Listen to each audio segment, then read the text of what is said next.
Danika, big win again today for the Rhinos against the Wakefield Trinity side. What did you make of the performance this afternoon?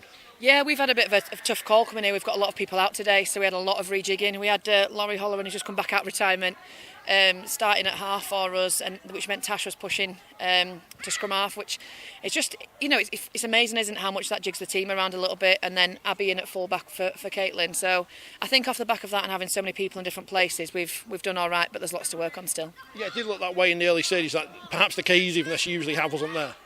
Yeah, and we just thought let's run it with the middles, but then the middles seem to want to go round the outsides rather than just do what we do best and hit it straight up. And then I think when we settled and we did go down the middle, that's when we got a bit of success and just slowed it down a little bit and let the backs play with it.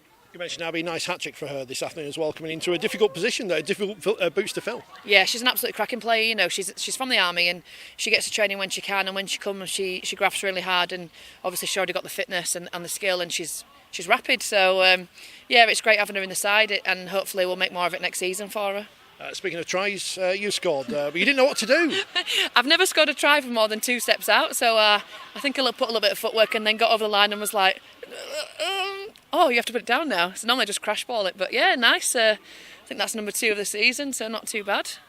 And obviously nice to come here and get a win with momentum building. A big game in a couple of weeks against Wigan. By that point you could know where you are in the playoff race, but they're going to be tough opponents anyway. Yeah, Wigan, we always come up against Wigan, and we've kind of got that bittersweet grand final, and they always put on a great show, and hopefully we'll have Courtney back and Caitlin back and just a bit more settled but it's nice to see that, because when we do get injuries like we've picked up today, and moving people around, it just shows that we can work when we've got them people in different positions. So I think we're going to get to training and just throw people around a little bit more and just get used to that and get used to playing off different people. And I think it comes from just that the confidence of the girls, like we had when Ness and Ellie Allroyd came on and just offering up the middle and just saying, like, just give me a drive.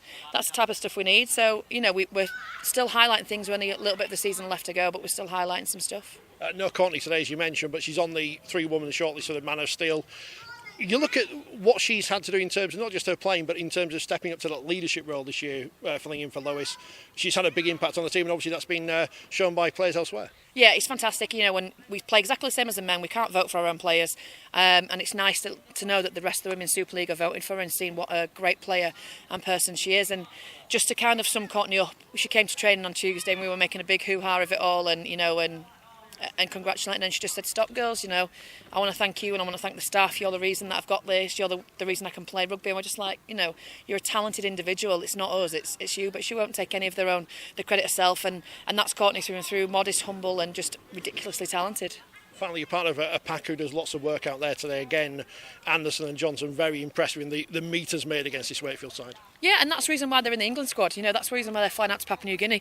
They're fit and they're very small forwards in the sense that, gone are the days of the big kind of wrecking balls down the middle, and we've got some agility and skill there now. And, Ken, they're kind of stepping up now to go out to, Danny's going out to Sydney and Jono to Papua New Guinea, and they're kind of like just building up towards that, and it's nice to see them leading the forwards and leading us down the middle of the field. They're unstoppable and they're very skillful, and I can't wait to see how they tear it up for England.